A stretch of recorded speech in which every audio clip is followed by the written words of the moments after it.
माधोपुर गांव में बूढ़ी रत्ना अपने मिट्टी के बने घर में अपने बेटे हरीश, बहू हेमलता और पोती निशा के साथ रहती थी। हरीश गांव में रहकर ही छोटी मोटी मजदूरी करके दिन के 250 रुपए ही कमा पाता था, जिससे वो अपने परिवार का पेट पालता था। लेकिन इस सब से उसका गुजारा कर पाना मुश्किल था। एक रोज, माँ, मैं काम करने मुंबई शहर जा रहा हूँ। अब इस गांव में ठीक से गुजारा नहीं हो पाता। आपको पता है, मेरा दोस्त सुरेश मुंबई के एक कारखाने में काम करके रोज के 800 रुपए कमाता है। मुंबई शहर तो बहुत बड़ा है बेटा, तू इतने बड़े शहर में जाकर रहेगा कहाँ? उसकी चिंता तुम मत करो माँ। सुरेश ने कहा है कि मैं उसके पास आकर रह लूं। शहर जाऊंगा तो अच्छे पैसे कमा पाऊंगा, जिससे हम सबकी परेशानी भी खत्म हो जाएगी। नहीं बाबा, आप हमें छोड़कर कहीं मत जाइए, आप यहीं हमारे साथ ही रहिए। बिटिया, हालात ही ऐसे हैं कि मुझे जाना ही होगा। जीवन भर हम ऐसे गुजारा नहीं कर पाएंगे, और फिर तेरे भविष्य के बारे में भी तो सोचना है, नहीं तो हमें जीवन भर ऐसे ही गरीबी में रहना पड़ेगा। अपनी गरीबी से लड़ते लड़ते हरीश अब काफी परेशान हो चुका था और उसने मुंबई जाने का मन बना लिया था। वो 2 दिन बाद ट्रेन पकड़कर मुंबई पहुंच गया। माँ, मुझे बाबा की बहुत याद आ रही है, हम क्यों नहीं गए उनके साथ? बिटिया, तुम्हारे बाबा वहां काम के लिए गए हैं और वो आते रहेंगे ना बीच बीच में हमसे मिलने। चलो, अब तुम स्कूल के लिए तैयार हो जाओ। ऐसे ही 2 महीने बीत गए, लेकिन हरीश अब तक घर नहीं आया था। एक दिन, माँ जी, घर में सारा राशन खत्म हो चुका है। लाला भी उधार देने से मना कर रहा है।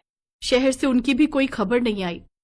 हाँ बहू, हरीश ने तो कहा था कि वो मोहन के फोन पर बात करके बताएगा, लेकिन उसका अभी तक कोई फोन नहीं आया। हो सकता है वो काम में व्यस्त होंगे, इसलिए उन्होंने फोन नहीं किया। हाँ, हो सकता है। अच्छा बहू, तू एक काम कर, तू मोहन से कुछ पैसे उधार लेकर राशन दे आ। जब हरीश शहर से पैसे लेकर लौटेगा तो हम उसके पैसे लौटा देंगे।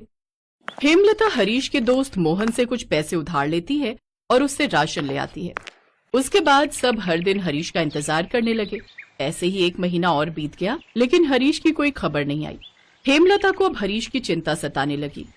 माँ जी, उनको गए हुए 3 महीने हो चुके हैं, काफी दिनों से उनकी कोई खबर भी नहीं आई। चलिए ना, हम ही शहर जाकर उन्हें देख आते हैं। लेकिन बहू, तू तो जानती है ना, शहर जाने के लिए पैसे चाहिए होंगे।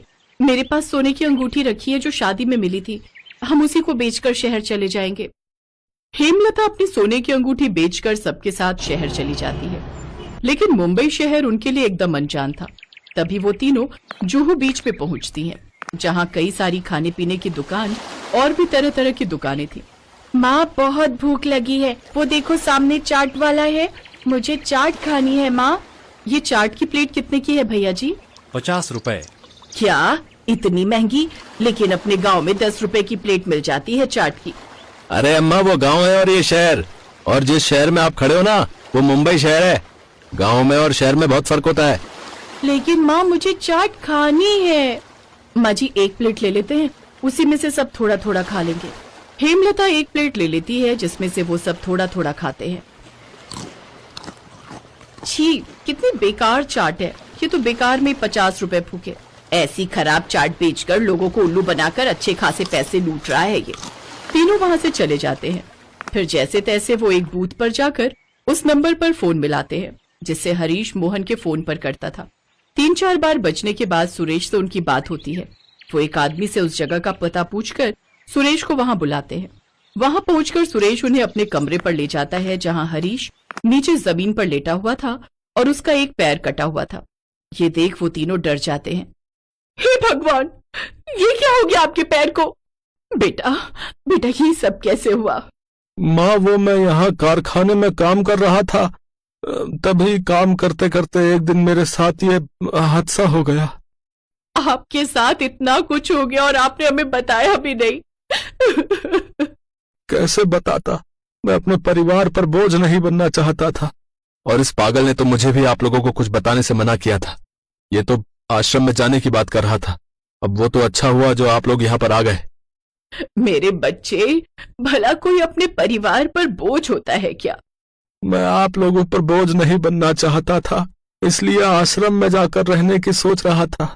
आप हम पर बिल्कुल भी बोझ नहीं है और आपको आश्रम में जाकर रहने की कोई जरूरत नहीं है। मैं ताउम्र मेहनत करूंगी, लेकिन आपको कभी भूखा नहीं रहने दूंगी। चलिए अब अपने गांव वापस चलते हैं। भाभी आप अभी अभी तो मुंबई शहर आए हैं, न जाने फिर कब आना हो। आप कुछ दिन यहीं रुकिए, मैं आपको मुंबई शहर घुमाता हूँ। सुरेश के बार बार कहने पर वो कुछ दिन वहीं रुक जाते हैं।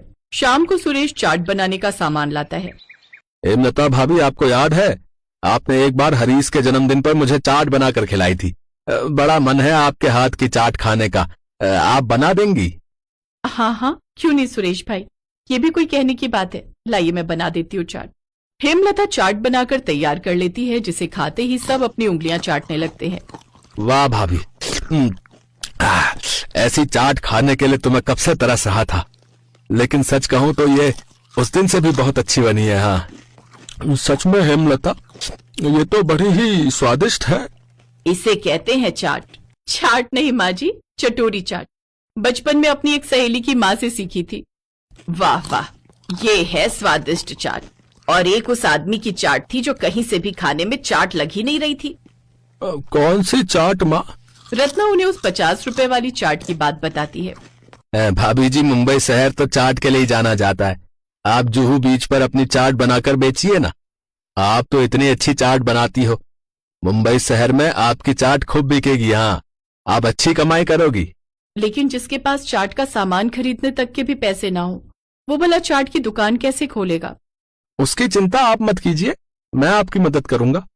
चाट के सामान के लिए कुछ पैसे आप मुझसे ले लीजिएगा, जब काम चल पड़े तो तब लौटा देना, और दुकान की जगह मैं आपके लिए पुराने ठेले का इंतजाम कर दूंगा।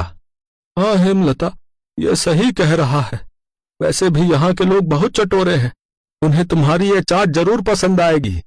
सबको ये बात ठीक लगती है। 2 दिन बाद सुरेश सारा इंतजाम कर देता है और हेमलता उसमें चाट बनाकर जुहू बीच पर लगा लेती है और ग्राहकों के आने का इंतजार करने लगती है।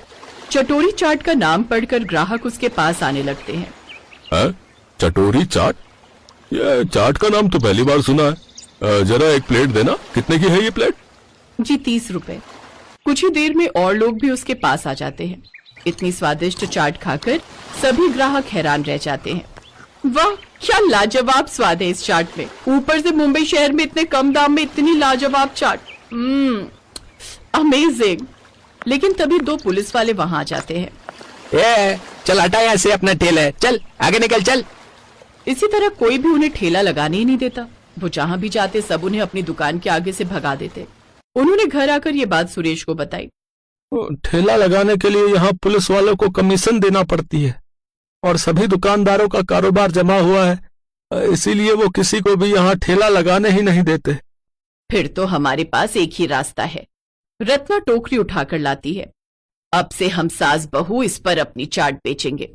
अगले दिन से ये दोनों सास बहू जुहू बीच पर घूम घूम कर चाट बेचने लगती हैं। उनकी चाट का स्वाद तो ग्राहकों के मुंह में लग ही गया था, इसलिए उन्हें देखते ही ग्राहक खुद पर खुद उनके पास आने लगे और अब उनकी खूब कमाई होने लगी।